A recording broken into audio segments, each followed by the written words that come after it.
E num determinado momento, né, por que que houve essa atitude de repúdio, de rejeição e de questionamento? E dá para entender bem o que aconteceu, porque assim, no passado, antes da tradição cristã, muitos dos grandes poderes do mundo odiavam os judeus, por uma razão muito simples. Chega lá o persa, chega o grego, o romano e diz: ó, eu mando no mundo, vocês vão adorar os meus deuses, vocês vão fazer o que eu mandar, vocês são meus escravos. Aí os judeus dizem: não vamos adorar você não.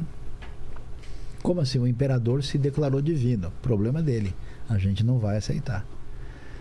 Escuta, vamos comer com a gente. Não, a gente come separado porque a gente tem diretrizes. Vocês vão trabalhar hoje. Hoje não, hoje é sábado. Que negócio é esse de sábado? Vocês são escravos, quem manda no mundo é a gente. O judeu diz: não é, quem manda é o eterno. Aí os caras chegam e falam: o que esses caras acham que eles são? Por que todo mundo quer namorar toda mulher do mundo antigo quer namorar um soldado romano e a mulher judia nem olha na cara dele? Esses caras são muito metidos, eles são loucos. Eles têm um templo enorme e não tem nada lá dentro, não tem nenhuma estátua. Esse pessoal é xarope da cabeça. Então esse antissemitismo era já forte. Começa na própria Bíblia, na famosa história de Esther, né? Quando no período persa ali, quase que os judeus são exterminados. Então eles são rejeitados desde o início. Quando o que acontece? Na tradição europeia vem a mensagem cristã originalmente fundamentada nessa cabeça, nessa mentalidade, nessa cultura hebraica. Chega aqui, ela passa por um processo de latinização e helenização. Aí surge aquilo que eu chamo de ciúme de Jerusalém. Não, Jerusalém não, é Roma.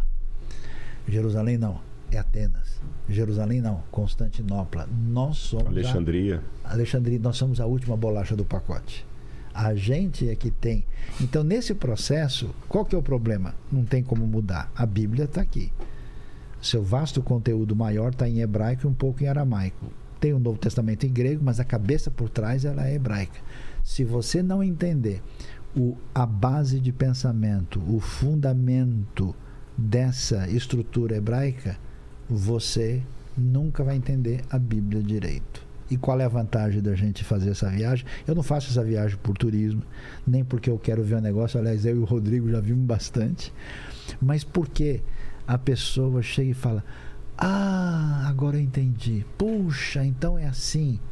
Agora, então isso está ligado com isso. Então, quer dizer... E a pessoa que fala, desculpa interromper, pastor, sim, de líder. 30 anos, leigo, adolescente, idoso, então é por isso. A gente vê em todos os níveis culturais e faixa etária. Caiu uma ficha. Sim, você visita as verdadeiras raízes da fé. Porque assim, o que acontece, na minha opinião, é que você transplantou a planta por um solo artificial que não tem nada a ver com o original. Essa planta vai ficar estranha. E acho que, em grande parte, as coisas estranhas da nossa tradição ocidental de cristandade têm a ver porque se afastou daquilo que, de fato, é a sua base, a sua raiz. Você não vai entender esse negócio direito. Então, isso é uma viagem que, apesar de não ter o tom confessional, ela é de uma riqueza de espiritualidade indescritível. E vale demais a experiência, ela é única. Eu tenho um monte de gente, certamente o Rodrigo também tem, que diz: olha, foi a viagem da minha vida. E eu posso fazer uma leitura espiritual disso? Você falou o povo judeu, perseguido.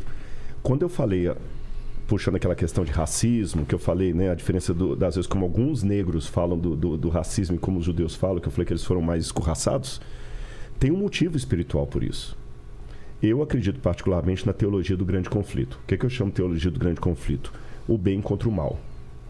As forças da luz contra as forças das trevas. E muitas das brigas, dos conflitos que nós vemos do lado de cada eternidade ou no plano físico é apenas uma reverberação do que está acontecendo no mundo espiritual que a gente não está vendo. A base bíblica para isso.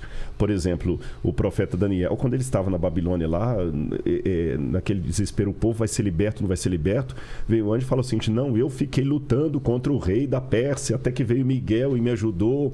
Ele estava vendo aqui políticos brigando, mas o anjo mostrou que havia forças do mal também. O rei de Tiro tem a história dele misturada com a história do próprio diabo, do próprio Lúcifer, sendo remessado do céu.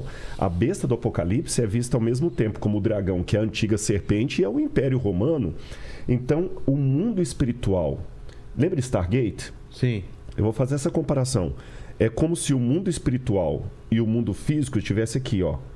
E muitas coisas, a gente só está vendo o mundo físico, a gente vê um camarada às vezes te xingando, mas por detrás do cara que está xingando o Saião, às vezes tem um demônio que está fazendo ele xingar o Saião, porque ele tem ódio do que o Saião pode fazer para Deus. O bom da história é que nós temos uma legião de anjos do nosso lado. E dito isto, eu entendo por que de todos os povos da Terra, mais do que todos os africanos, mais do que os japoneses na época, né? O povo que foi mais perseguido e que houve mais tentativa de erradicar da terra foi o povo judeu. Então, por isso que não se justifica o ódio do mundo contra os judeus, mas se explica. Porque se o Messias vem deles... Se eu fosse o diabo, tem uma brincadeira... A palavra divina com suas promessas. Exatamente. Se eu fosse o diabo, tem uma brincadeira dessa lá nos Estados Unidos. Se eu fosse o diabo, eu ia querer extirpar esse povo mesmo. Não só porque o Messias veio deles, mas pelo que eles significam. Não, e não tem lógica. Por exemplo, o americano foi bem sucedido, o alemão se deu bem, o japonês fez isso, todo mundo, parabéns, pô, os caras são trabalhadores, são organizados, fez isso. O judeu se deu bem e roubou alguma coisa, fez alguma coisa errada. Quer dizer, todo mundo que tem sucesso, a gente bate palma. Se for o judeu, a gente já imagina...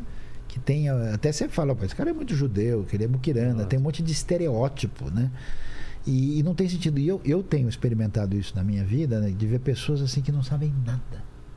Nunca foram para Israel, nunca encontraram um judeu. E gratuitamente ele diz, eu não sei porquê, eu tenho uma raiva desse pessoal. Isso não tem sentido. Os judeus foram extremamente...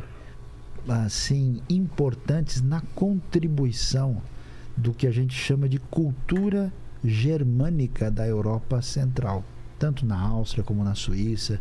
Você tem muitos expoentes da filosofia contemporânea, Baruch Spinoza, da música diversa, e eles tiveram uma importância significativa e de repente os caras temos que exterminar essas pessoas. E como muitas pessoas reagiram em relação a isso, assim, como se fosse a coisa... Parece que o pessoal está narcotizado e está hipnotizado, né? Como se fosse uma coisa absolutamente aceitável. Quer dizer, não tem sentido. Ou melhor, no plano espiritual tem. Assim, né? Pois é, tem que ter uma coisa que vai além do Eu não sei porquê, mas não eu sei que eu tenho que odiar esse povo e tirá-los daqui. Doido. E olha que interessante esse paradoxo. Abrindo o jogo com você, com quem estiver interessado em ir para essa viagem. Se você for esperar uma floresta como a Amazônia, aquela exuberância, você não vai encontrar isso lá. Se eu olhar pela terra, Israel, 63% deserto, o Brasil é muito mais bonito.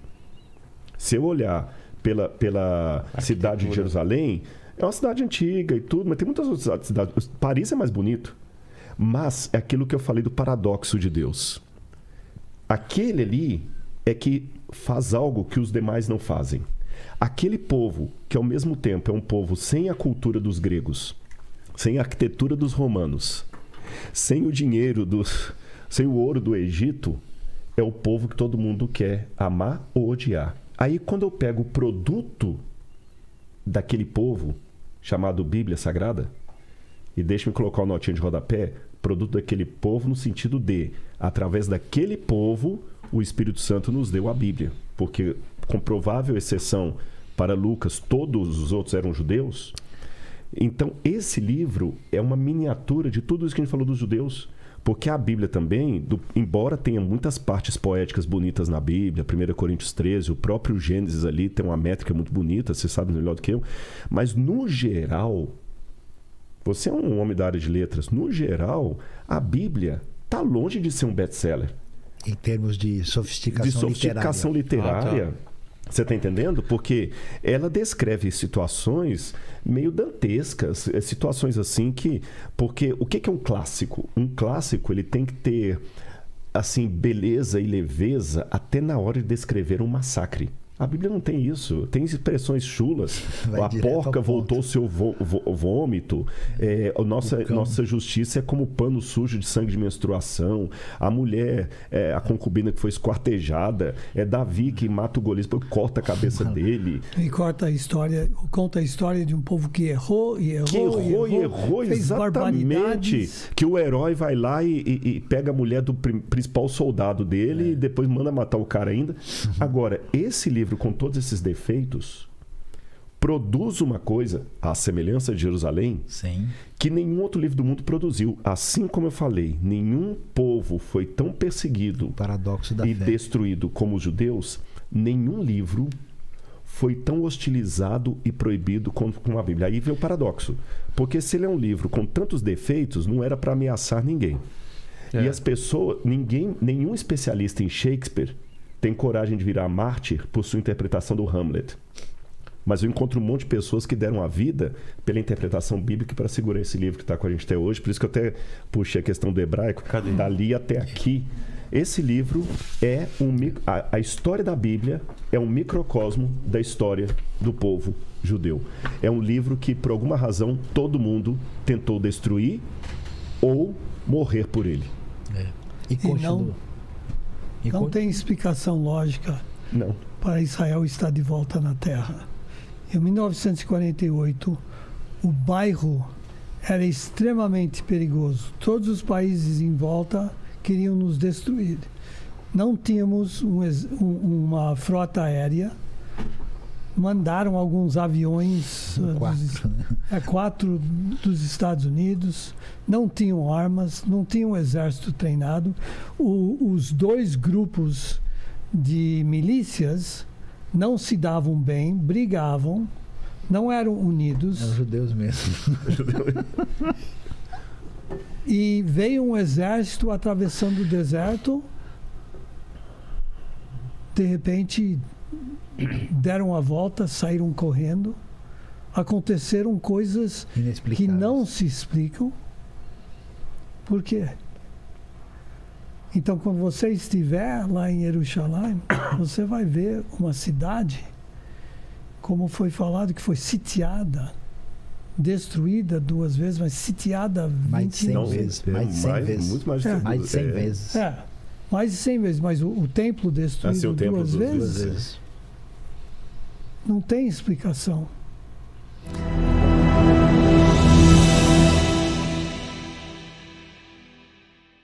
Para entrar nessa aliança que transborda. Então, os judeus são o quê? São nossos irmãos mais velhos.